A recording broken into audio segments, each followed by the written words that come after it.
Hello दोस्तों, मैं अंकित सिंह आप सभी लोगों का विजडम हब स्टडी पर स्वागत करता हूं।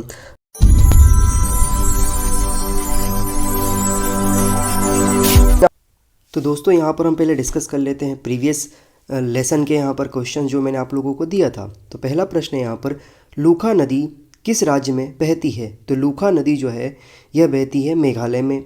जयंतिया पहाड़ी किस राज्य में स्थित है? तो यह मेघालय राज्य में स्थित है। नरपुह रिजर्व फॉरेस्ट किस राज्य में है? तो यह भी मेघालय राज्य में स्थित है। पाकिस्तान के परमाणु बम जनक डॉक्टर अब्दुल कादिर का जन्म कहाँ हुआ था? तो इनका जन्म भोपाल मध्य प्रदेश में हुआ था। भारतीय चंदन को प्रायः किस नाम से जाना जाता है? तो भारतीय चंदन को यहाँ पर संतालम एल्बम के नाम से जाना जाता है। दोस्तों अब यहाँ पर हम जो 28 करंट अफेयर की सीरीज़ में जो हम टॉपिक्स देखेंगे वो रहेगा, पावर फाइनेंस कॉरपोरेशन को महारत्न का दर्जा दिया गया है। तो हम समझने का प्रयास करेंगे कि महारत्न क्या होता है और पावर फाइनेंस कॉरपोरेशन क्या है। दूसरा टॉपिक रहेगा फ्लावर स्कॉर्पियन फिश, ये क्या है ये भी जानेंगे। फिर एंडोसल्फान एक कीटनाशी है, इसके बारे में भी हम जानेंगे इस टॉपिक में। फिर इसके बाद यहाँ पर मनरेगा योजना के लिए CRIPSM एक टूल प्रारंभ किया गया है, तो यह क्या है? तो इन 4 बिंदुओं के आधार पर हम यहाँ पर डिस्कस करेंगे जो हमारा टॉपिक रहेंगे। तो इनमें जो पहला टॉपिक है वो है यहाँ पर पावर फाइनेंस कॉरपोरेशन को महारत्न का दर्जा दिया गया। तो यहाँ पर हमें समझने वाली बात है कि महारत्न क्या होता है, फिर यहाँ पर फाइनेंस कॉरपोरेशन क्या है यहाँ पर। तो हाल ही में सरकार ने राज्य स्वामित्व वाली पावर फाइनेंस कॉरपोरेशन, जिसे PFC कहा जाता है, को महारत्न का दर्जा दिया है। इससे संबंधित आदेश वित्त मंत्रालय के तहत सार्वजनिक उद्यम विभाग द्वारा जारी किया गया। पावर फाइनेंस कॉरपोरेशन महारत्न कंपनियों की प्रतिष्ठित श्रेणी में प्रवेश करने वाली देश की 11वीं राज्य स्वामित्व वाली इकाई बन गई है। इसके साथ साथ ये जो कंपनी है पावर फाइनेंस कॉरपोरेशन के अलावा ONGC, Indian oil corporation, steel authority of India जिसे सेल कहा जाता है, जैसी विशिष्ट कंपनियां इस महारत्न की श्रेणी में शामिल है। महारत्न का दर्जे की अगर हम बात करें तो यह कैसे दिया जाता है, क्या इसको देने के बाद फ़ायदे होते हैं? तो महारत्न व्यवस्था की शुरुआत वर्ष 2010 में सार्वजनिक क्षेत्र के बड़े उद्यमों को व्यावसायिक और वैश्विक रूप से दिग्गज कंपनियों के बराबर लाने का उद्देश्य के साथ शुरुआत की गई थी। केंद्रीय सार्वजनिक क्षेत्र के उद्यमों का आशय उन कंपनियों से है जिनमें केंद्र सरकार या अन्य CPSE की प्रत्यक्ष हिस्सेदारी 51% या उससे अधिक होती है। महारत्न का दर्जा उन कंपनियों को दिया जाता है जिसने लगातार बीते 3 वर्षों में 5,000 करोड़ रुपए से अधिक का शुद्ध लाभ प्राप्त किया हो और बीते 3 वर्षों के लिए उसका औसत वार्षिक कारोबार लगभग 25,000 करोड़ रुपए था, या फिर बीते 3 वर्षों के लिए उसका औसत वार्षिक शुद्ध मूल्य जो है 15,000 करोड़ रुपए के अधिक होता है। ऐसी कंपनियों को यहाँ पर महारत्न का दर्जा दिया जाता है। केंद्रीय सार्वजनिक क्षेत्र के उद्यमों के लिए भारतीय स्टॉक एक्सचेंज में सूचीबद्ध होने का नवरत्न का दर्जा प्राप्त करना बहुत अनिवार्य होता है। सरकार ने CPSEs को महारत्न, नवरत्न और मिनी रत्न का दर्जा देने के लिए कुछ मापदंड को निर्धारित किया हुआ है। अगर हम बात करें यहाँ पर पावर फाइनेंस कॉरपोरेशन की PFC की, तो 1986 में इसकी स्थापना की गई थी, जो कि विद्युत मंत्रालय के प्रशासनिक नियंत्रण के तहत बिजली क्षेत्र हेतु समर्पित व्यापक बुनियादी अवसंरचना की एक वित्त कंपनी है। अगर हम यहाँ पर PFC के महत्व की बात करें तो पहले महत्व में है इसका अधिक वित्तीय एवं परिचालन क्षमता। इसके अंतर्गत इसके पश्चात विलय एवं अधिग्रहण संबंधी शक्तियों के अलावा पावर फाइनेंस कॉरपोरेशन एक ही परियोजना में 5,000 करोड़ रुपए या उससे अधिक निवल मूल्य का लगभग 15% तक निवेश कर सकता है।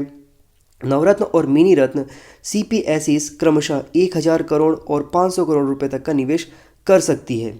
पावर फाइनेंस कॉरपोरेशन बोर्ड कर्मियों एवं मानव संसाधन प्रबंधन एवं प्रशिक्षण से संबंधित योजनाओं की संरचना और कार्यान्वयन भी कर सकता है। इसके साथ यहाँ पर प्रतिस्पर्धी विशेषता की बात करें, वित्त पोषण की बात करें यहाँ पर, तो इस निर्णय के माध्यम से पावर फाइनेंस कॉरपोरेशन बिजली क्षेत्र हेतु अधिक प्रतिस्पर्धी और वित्त प्रदान करने में सक्षम होगी, जो कि सभी कार्यों के लिए 24/7 सस्ती और विश्व स्तरीय और विश्वसनीय बिजली उपलब्ध कराने में महत्वपूर्ण भूमिका निभा पाएगी।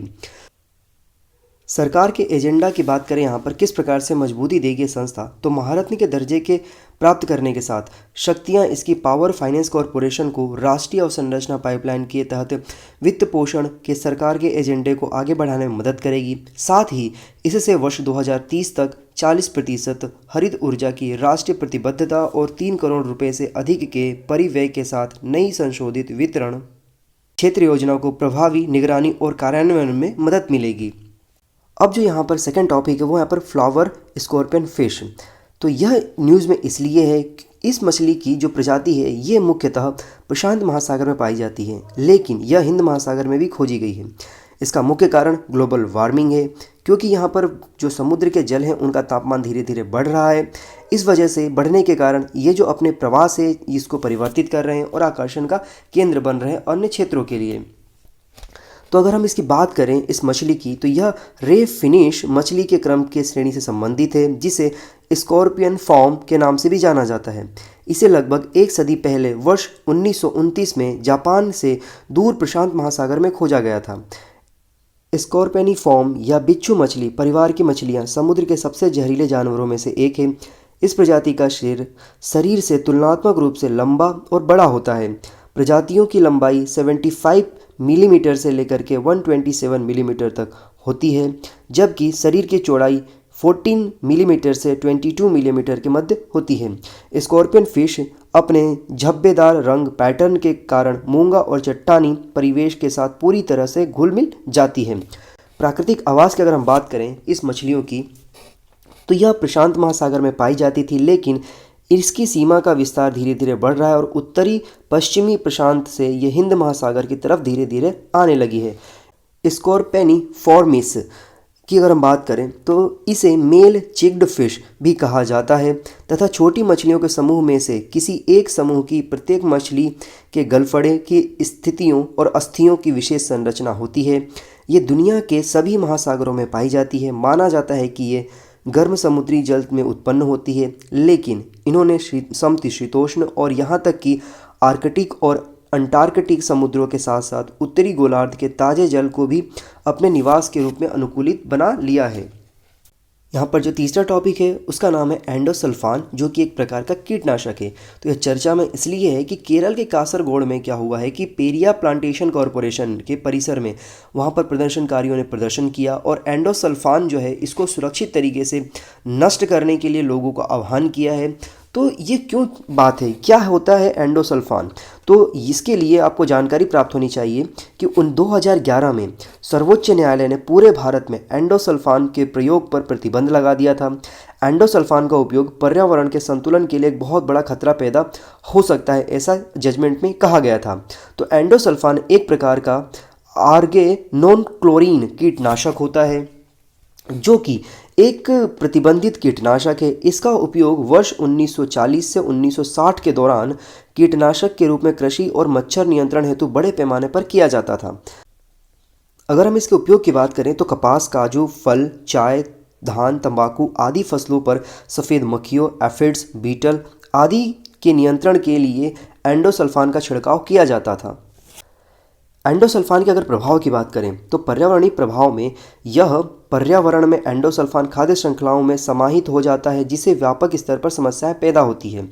यदि एंडोसल्फान को पानी में छोड़ा जाए तो यह तलछट में अवशोषित और जलीय जीवों के लिए प्रभावित होती है, जो कि उनके नष्ट होने का कारण बन सकती है। मनुष्य और पशु में इसके प्रभाव की बात करें तो एंडोसल्फान के अंतःग्रहण से परिणाम स्वरूप शारीरिक विकृति, कैंसर, जन्म संबंधी विकार और मस्तिष्क एवं तंत्रिका तंत्र भी प्रभावित होती है और इनसे कई बीमारियां उत्पन्न हो जाती हैं।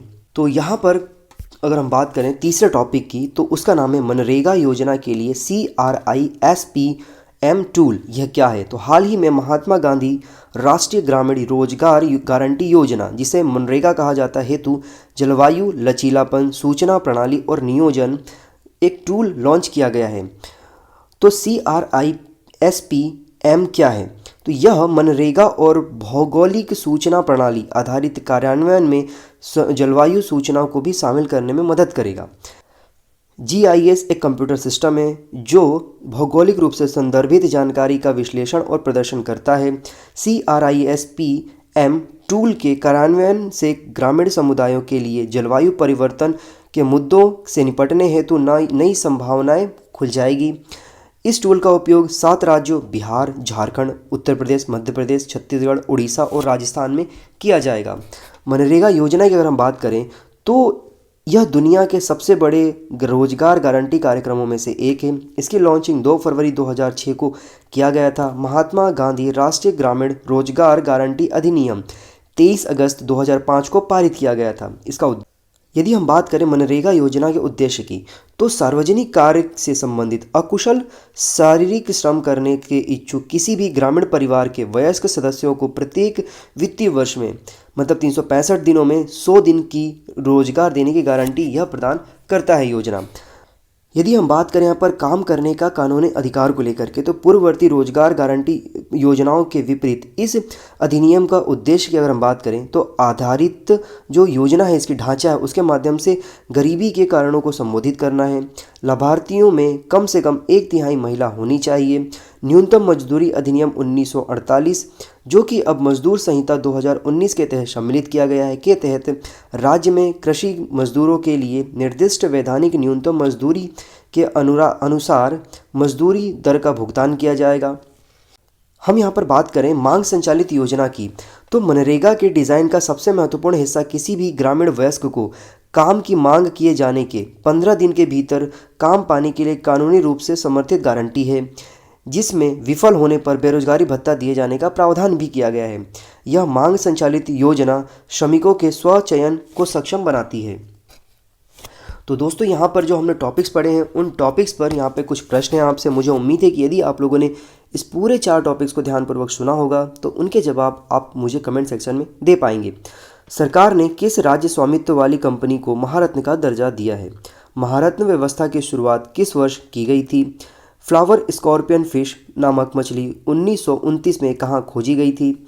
सर्वोच्च न्यायालय ने संपूर्ण भारत में एंडोसल्फान के उपयोग पर किस वर्ष प्रतिबंध लगा दिया था? मनरेगा का पूरा नाम बताइए तथा इस स्कीम की शुरुआत किस वर्ष की गई थी? भारतीय संविधान के किस अनुच्छेद में कार्य करने का कानूनी अधिकार दिया गया है? आप इन सभी प्रश्नों के जवाब मुझे कमेंट सेक्शन में दीजिए। दोस्तों, आप लोगों को यह करंट अफेयर का सीरीज प्रतिदिन शाम को 7 बजे YouTube channel wisdom hub study पर प्राप्त होगा। इसे आप देखिए और अपने दोस्तों के साथ जरूर शेयर करिए।